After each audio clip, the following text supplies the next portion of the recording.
След две световни войни, за по-малко от столетие, много европейски политици започват да търсят начини за предотвратяване на нова подобна разруха. Една от идеите, изразена от френския държавник Жан Моне и възприета от тогавашния външен министър на Франция Робер Шуман, предвижда сливането на индустриите, смятани за двигатели на войната – въглищата и стоманата. L'Europe ne se fera pas d'un coup, ni dans une construction d'ensemble. Elle se fera par des réalisations concrètes, créant d'abord une solidarité de fait. През 1951 година 6 държави – Франция, Германия, Белгия, Италия, Люксембург и Нидерландия – подписват договора от Париж, с който се създава Европейската общност за въглища и стомана под ръководството на първата наднационална институция – Върховния орган.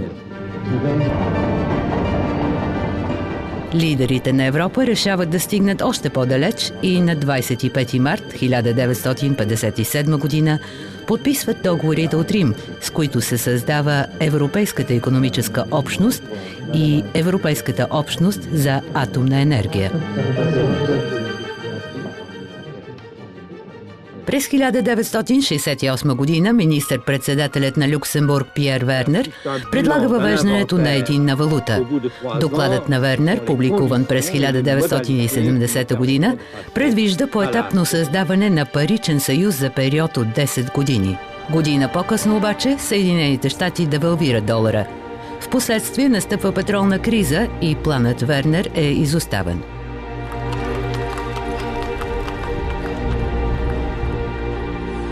Така вместо паричен съюз, няколко страни в Европа създават така наречената валутна змия, с която се установяват граници в колебанията на обменните курсове спрямо някои европейски валути и спрямо долара.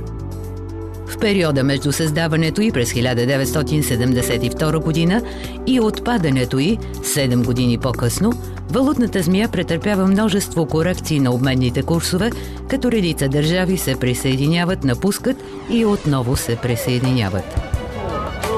През 1979 година се наблюдава съживяване на стремежа към икономически и паричен съюз. Заражда се Европейската парична система и се създава Европейската парична единица ЕКЮ. ЕКЮ-то обаче е само виртуална валута, просто разчетна единица.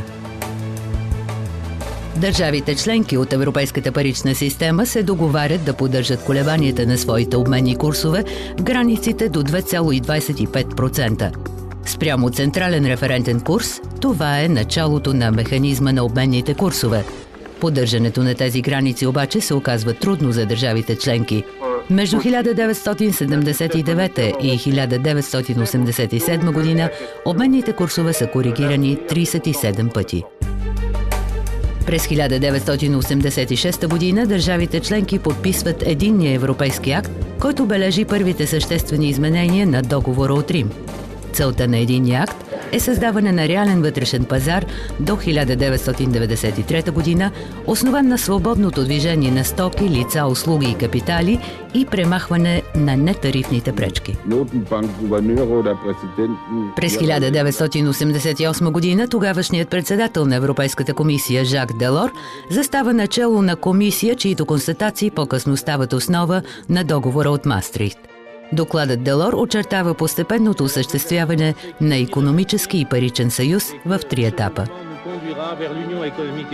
Първият етап се основава на засилването на сътрудничеството между централните банки и започва на 1 юли 1990 година с пълната либерализация на движението на капитали в Европейската общност. На 7 февруари 1992 година в Мастрихт се подписва договорът за Европейския съюз. Този договор създава рамката и последвалите стъпки за постигане на икономически и паричен съюз и функционирането му. Съгласно договора, 1994 година е определена за начало на втория етап. През този етап следва да се осъществи икономическо сближаване и да бъдат създадени необходимите за постигането му институции и процедури. Договорът установява критерии за конвергенция, на които държавите членки трябва да отговарят, за да могат да приемат единната валута. През втория етап се създава Европейският паричен институт, който започва дейността си във Франкфурт на 1 януари 1994 година. Институтът извършва цялата необходима подготвителна дейност, за да може Европейската централна банка да поеме отговорностите си по паричната политика. През май 1998 година ръководителите на Европейския съюз и финансовите министри се срещат в Брюксел, за да решат кои държави са достигнали достатъчна степен на сближаване и могат да участват в паричния съюз. Те назначават първия председател на Европейската централна банка Вилем Дуйзенберг и останалите членове на първия изпълнителен съвет. На 1 юни 1998 година е създадена Европейската централна банка, която заменя Европейския паричен институт и се установява в помещението му във Франкфурт. Европейската централна банка и националните централни банки на държавите членки на Европейския съюз образуват Европейската система на централните банки. През нощта на 31 декември 1998 година се въвежда еврото, а обменните курсове на участващите валути необратимо се фиксират към него. Третият етап започва на 1 януари 1999 година, когато се въвежда единната валута и правомощията за паричната политика се прехвърлят от националните централни банки на управителния съвет на Европейската централна банка.